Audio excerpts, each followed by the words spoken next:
যেমন গত আওয়ামী লীগের আমল, আমি যেহেতু পলিটিক্যাল বিষয় কোন পার্টির পক্ষে বিপক্ষে না, আমি এদের সবাইকে মনে করি যে এরা আসলে কেউ বাংলাদেশের পক্ষে কাজ করে না।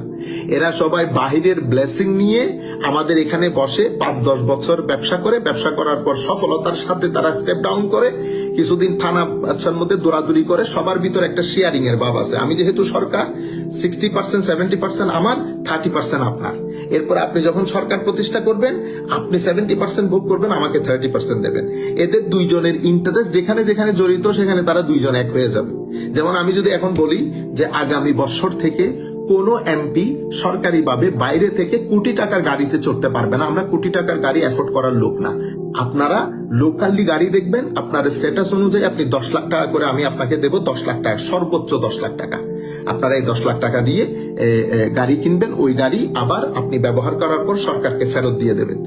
আপনি আজকে বিলটা তুলেন, এটা কিন্তু রাষ্ট্রের পক্ষে যায়, এটা রাষ্ট্রে, এটা খোদ্দার এমপি যারা খোদ্দার, তারা কোনোদিন রাষ্ট্রের এই বিষয়টা নেই। আমি জানি আমার রাষ্ট্র দুর্বল, আমার রাষ্ট্র গরিব।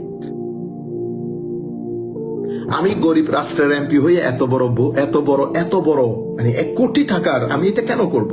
আপনি কালকে বিল তুলেন, পরশু দেখবেন সমস্ত দলগুলো একসাথে হয়ে গেছে। আপনাকে কি বলবে জানেন?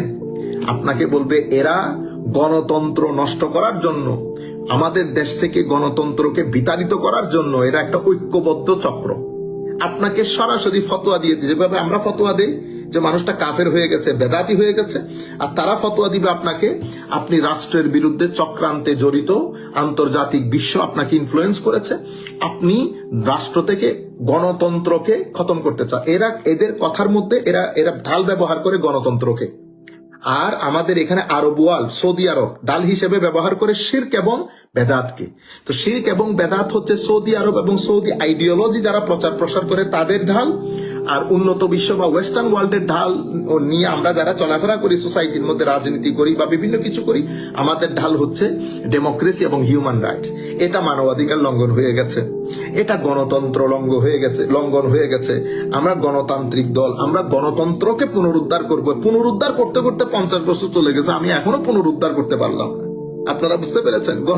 গণতন্ত্রের জায়গায় মার খা, পিঠ খা, ওইটার জায়গায় ধর্মের জায়গায় রয়ে গেছে। বুঝতে পেরেছেন? আমি এখনো তৌহিদ আর শিরকের ভিতরে বেদাত নিয়ে আমরা ওই ঢাল হিসেবে এগুলা ব্যবহার করে সোসাইটির মধ্যে প্রচার প্রসার করি। তো আমি আপনাদেরকে বলতে চাচ্ছি, এই যে আমরা সিগন্যাল সাইন হিসেবে এগুলা ব্যবহার করি যে এখানে ইট করেছি, কেউ আপনি দেখেন আমাদের এখানে শিক্ষা প্রতিষ্ঠান কিন্তু আমরা হচ্ছে না, কোয়ালিটি এডুকেশন